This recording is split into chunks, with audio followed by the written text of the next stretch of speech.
قرآن مجید اور حدیث پاک میں ہم بستری کے دو زبردست طریقے کون سے ہیں؟ کیا شوہر کے اوپر بیٹھ کر ہم بستری کرنا جائز ہے یا حرام ہے؟ اللہ تعالی حق بات کہنے سے نہیں شرماتا۔ اس ویڈیو میں قرآن و حدیث سے ثابت دو بہترین طریقے بیان کیے جائیں گے، اور ساتھ ہی ساتھ یہ بھی بتایا گیا ہے کہ بیوی شوہر کے اوپر بیٹھ کر ہم بستری کر سکتی ہے یا نہیں۔ ناظرین، آج بہت ہی کمال کی ویڈیو لے کر حاضر ہوا ہوں۔ تمام حضرات ویڈیو کو آخر تک ضرور دیکھیے گا۔ بسم اللہ الرحمن الرحیم۔ السلام علیکم ورحمۃ اللہ۔ محترم ناظرین، ہم بستری کا وہ کون سا اسلامی طریقہ ہے جسے قرآن و حدیث میں پسند کیا گیا ہے؟ ناظرین، قرآن و حدیث میں ہم بستری کرنے کے دو ایسے طریقوں کو بیان کیا گیا ہے جس کو تقریباً ہر عورت پسند کرتی ہے۔ دراصل میاں بیوی سے تعلق کے کچھ ایسے مسائل ہیں کہ جن کا جاننا ہر مسلمان مرد اور عورت کے لیے ضروری ہے۔ یاد رکھیے، مسئلہ یاد رہے کہ شادی سے پہلے میاں بیوی اور اولاد کے حقوق کے مسائل سیکھنا فرض ہے۔ حدیث شریف میں آتا ہے کہ جس طرح حرام صحبت پر سزا ہے، اسی طرح جائز صحبت پر نیکیاں ہیں۔ حضرت سیدنا جنید بغدادی رحمت اللہ علیہ فرماتے ہیں کہ ہر انسان کو جماع یعنی ہم بستری کی ایسے ہی ضرورت ہے جیسے غذا کی، کیونکہ بیوی طہارت کا سبب ہے۔ جب شوہر اپنی بیوی سے ہم بستری یعنی مباشرت کا ارادہ کریں، اور بالخصوص شادی کی پہلی رات اور اس کے بعد بھی، تو شوہر کو چاہیے کہ ان آداب و طریقہ کار کے مطابق عمل کریں۔ انشاءاللہ شیطان کی مداخلت سے محفوظ رہیں گے اور نیک صالح اولاد پیدا ہوگی۔ مگر یاد رہے کہ ستر کھولنے سے پہلے ہم بستری کی دعا پڑھیں، اور سب سے بہتر ہے کہ جب کمرے میں داخل ہوں تب ہی بسم اللہ الرحمن الرحیم پڑھ کر دایاں قدم اندر داخل کریں۔ اگر ہمیشہ ایسے ہی کرتا رہے گا تو شیطان کمرے سے باہر ہی ٹھہر جائے گا، ورنہ وہ بھی آپ کے ساتھ شریک ہوگا۔ ناظرین، عورت کے اندر مرد کے مقابلے 100 گنا زیادہ شہوت ہے، مگر اس پر حیا کو مسلط کر دیا گیا ہے۔ تو اگر مرد جلدی فارغ ہو جائے تو فوراً بیوی سے جدا نہ ہو، بلکہ کچھ دیر ٹھہرے پھر الگ ہو۔ ہم بستری کے وقت کسی اور کا تصور کرنا بھی زنا ہے اور سخت گناہ ہے۔ جماع کے لیے کوئی وقت مقرر نہیں، بس اتنا خیال رہے کہ نماز فوت نہ ہونے پائے، کیونکہ بیوی سے بھی نماز، روزے، اعتکاف، حیض و نفاس اور نماز کے ایسے وقت میں ہم بستری کرنا کہ نماز نکل جائے حرام ہے۔ مرد و عورت کو ایک دوسرے کا ستر یعنی شرمگاہ دیکھنا اور چھونا جائز ہے، مگر حکم یہی ہے کہ مقام مخصوص یعنی شرمگاہ کی طرف نہ دیکھا جائے۔ اس سے نسیان یعنی حافظہ کمزور ہونے کا مرض لاحق ہوتا ہے اور نگاہ بھی کمزور ہو جاتی ہے۔ ہم بستری سے فراغت کے بعد مرد عورت کو الگ الگ کپڑے سے اپنا ستر صاف کرنا چاہیے، کیونکہ دونوں کا ایک ہی کپڑا استعمال کرنا نفرت اور جدائی کا سبب ہے۔ ہم بستری سے احتلام، انزال یعنی منی خارج ہونے کے بعد یا دوسری مرتبہ ہم بستری کرنا چاہتا ہے، تب بھی ستر یعنی شرمگاہیں لازمی دھو لیں، کچھ وقفہ دے کر، اور بہتر یہ ہے کہ وضو کر لیں، ورنہ ہونے والے بچے کو بیماری کا خطرہ ہے۔ ہم بستری کے کچھ دیر بعد یعنی کم از کم آدھا گھنٹہ بعد غسل کر لیں، اس میں صحت تندرستی بھی ہے، اور مرتے وقت حضرت سیدنا جبرائیل علیہ السلام کی زیارت بھی نصیب ہوگی۔ ہم بستری کے فوراً بعد پانی پینا صحت کے لیے مفید نہیں، لہٰذا کچھ وقفے کے بعد پانی پی سکتے ہیں۔ اسلام انسانی زندگی کے تمام تقاضے حسن و بخوبی پورے کرتا ہے، بلکہ زندگی کے تمام امور کے لیے پاکیزہ اصول اور فطری نظام پیش کرتا ہے۔ اللہ تعالی حق بات کہنے سے نہیں شرماتا، اس لیے ہمیں پیغمبر کے ذریعے زندگی کی ہر چھوٹی سی چھوٹی اور بڑی سی بڑی بات بتا دی۔ نکاح اور بیوی سے ہم بستری شرمگاہ کی حفاظت کے ساتھ افزائش نسل کا سبب ہے، پھر اللہ تعالیٰ اتنی بڑی بات کیسے نہیں بتلاتا؟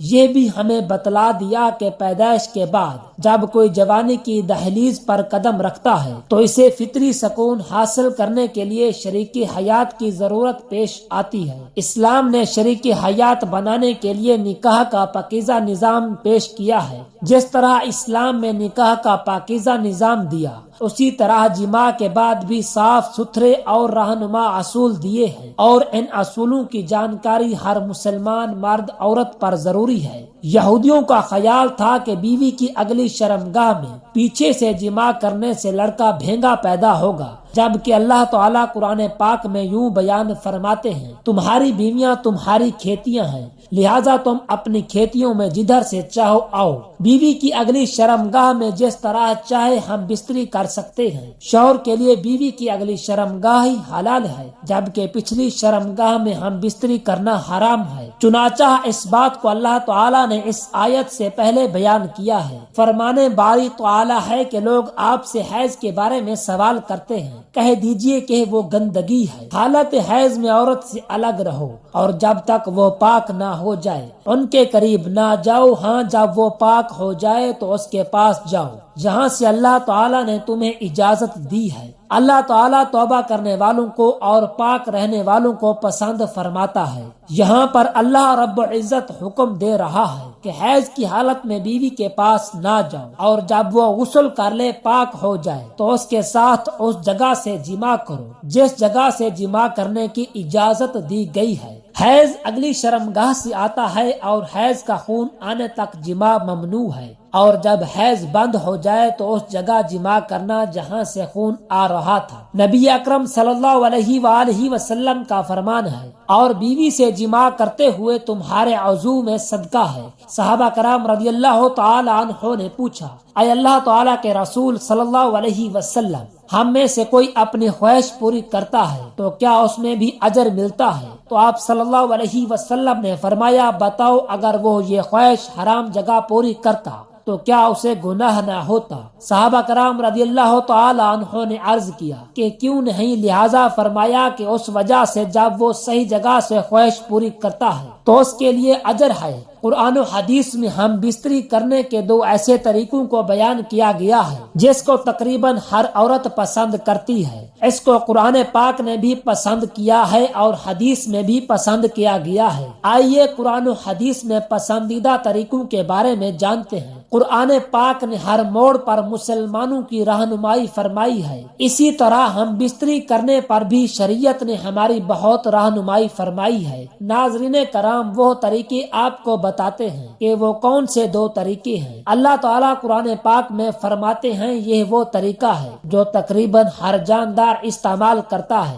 وہ طریقہ کیا ہے کہ عورت نیچے لیٹی ہو اور شوہر اوپر لیٹا ہو اور شوہر حرکت کرے، اس کو قرآن پاک میں بیان کیا گیا ہے۔ عورت نیچے لیٹ جائے اور شوہر اس کے اوپر ہو، اس طریقے سے بیوی کے ساتھ ازدواجی تعلق قائم کرنا، اس سے شوہر کو بھی لذت ملتی ہے اور بیوی کو بھی خوب لذت ملتی ہے۔ اس طریقوں کو قرآن مجید نے بھی پسند کیا ہے۔ ناظرین کرام، دوسرا طریقہ جس کو حدیث میں پسند کیا گیا ہے، حدیث مبارکہ میں ارشاد ہے کہ جب بیوی نیچے لیٹ جائے تو اس کی دونوں ٹانگوں کو اپنے کندھوں پر رکھ لیا جائے، یعنی اس کے سرین کے درمیان بیٹھ کر حرکت کریں، اور اس طریقے کو حدیث پاک میں بیان کیا گیا ہے۔ پہلا طریقہ تھا کہ اوپر لیٹ جانا، اور دوسرا طریقہ ہے حدیث پاک میں وہ بھی یہی ہے، لیکن اس میں فرق یہ ہے کہ دونوں ٹانگوں کو اٹھا لیا جائے اور حرکت کی جائے۔ یہ طریقہ ایسا ہے کہ جن عورتوں کو حمل نہیں ٹھہرتا تو بہت جلدی اس طریقے سے حمل ٹھہر جاتا ہے۔ ناظرین، یہ وہ دو طریقے ہیں جن کو قرآن و حدیث میں پسند کیا گیا ہے۔ محترم ناظرین، بیوی شوہر کے اوپر بیٹھ کر ہم بستری کرے